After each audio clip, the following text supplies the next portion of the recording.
What's up, everybody? I'm Derek. This is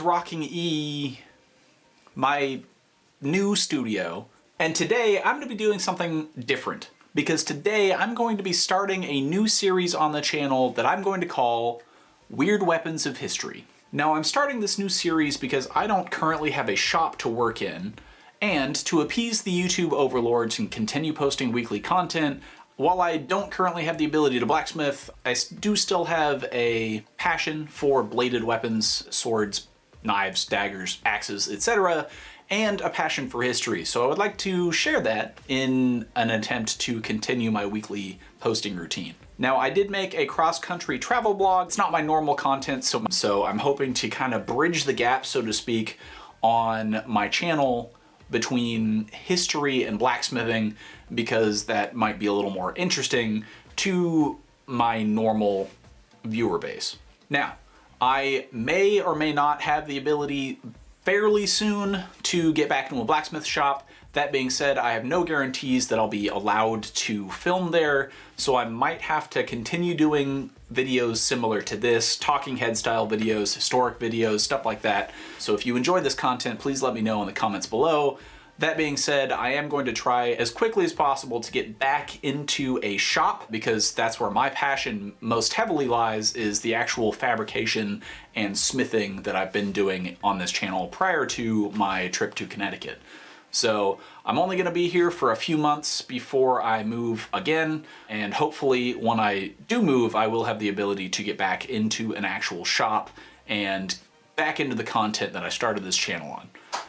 That being said, I do also want to not pigeonhole myself to just the blacksmithing content that I've been producing, so I would like to continue doing travel videos and videos like this where I can branch out in my content, and this is something that I kind of realized I enjoy doing, and I want to make more of a thing out of it than just the occasional blacksmithing video that a very niche portion of the population on YouTube wants to see. I've never scripted a video before, and it's much harder than I thought it was going to be, so please leave a like for the effort. And if you're watching your favorite YouTubers, it takes way more effort than you think it ever would. So make sure you like and subscribe to the people that you enjoy watching, because it's not easy. Alright, so now that we've gotten through the obligatory introductory information that no one actually came here for, let's get into part one of Weird Weapons of History. Now, this week's weird weapon to kick off the series is the Katar, which is a very unique dagger made originally in southern India. Now, the earliest rendition of this weapon was made by this empire in the 14th century. It has had a few variations throughout history, but it remains fairly unchanged since the creation of the Katar. Now, the defining feature of the Katar, and the reason that I chose it for part one of Weird Weapons of History, is its very unique H-shaped handle, which put the wielder's hand perpendicular to the blade, resulting in a thrusting or punching method of use, as opposed to a slashing or stabbing motion like other daggers. Katar were typically single-bladed weapons of varying lengths, made from either a single piece of steel where the langettes or the side bars were drawn out of the parent material which made up the blade, and the handles, or the handle crossbars, were either riveted or forge welded to those langettes, or the blade, the handle crossbars, and the langettes themselves were all made separately and then either riveted together or forge welded together in order to make the final product. Both of these styles were done throughout history, and it's not clear which one was the more common method. Additionally, Katar were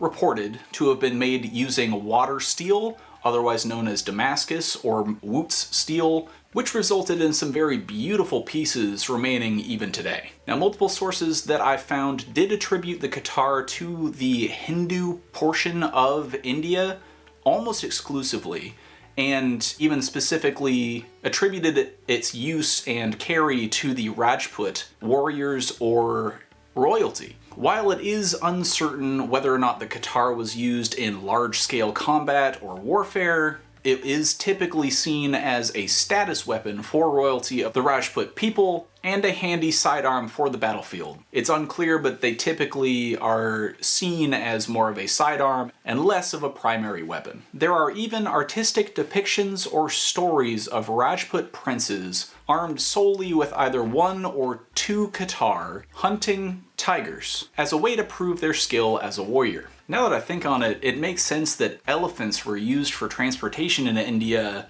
for the sheer purpose of carrying these dudes' massive nuts. While the design of the Katar remained largely unchanged throughout history, it did have some variations. Some Katar did come equipped with either 2 blades in place of the 1 or even 3 blades on occasion. Now some of these 3-bladed Katar looked like a simple monoblade construction. However, when the handle crossbars were squeezed by the wielder, it would pull out 2 extra blades from within the main blade. Now it's unclear if these folding Katar were ever used in actual combat or if they were simply ceremonial, or just a way for the highly talented smiths of the area to dunk on their less talented counterparts, because these things were marvels of engineering of the time. I think the little kid in us loves anything that like you squeeze and it pops out, and I get the feeling that these were the same kind of people. Now, other variations included the hooded Katar, which was effectively the same normal Katar but used a plate armor or basket hilt style protection over the back of the wielder's hand, just to add that extra layer of protection when coming in for a punch or you know, slashing. And the much larger Patar, which is effectively a Katar with a sword-length 36-inch blade in place of the typical 6 to 12-inch blade that the Katar is known to have. Now, it's suggested that possibly these blades were stolen and repurposed European-style double-edged blades that somehow came into the hands of Indian smiths and were reforged, welded, or repurposed, so to speak, into these much larger Patar. That's unclear. I can't say one way or another.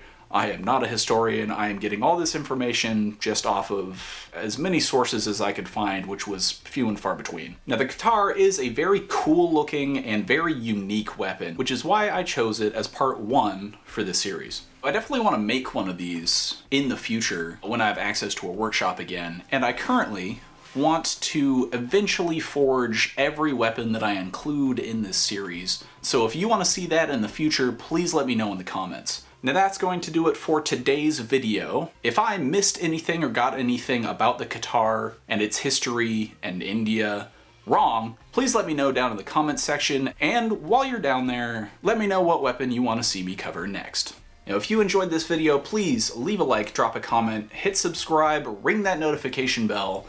If you want to support me in the channel further, please consider becoming an honorary striker on my Patreon. The link is in the description below the video. And as always, keep on rocking. Because I tell you what, you won't find me running into the jungle trying to hunt tigers with a frickin' knife, okay?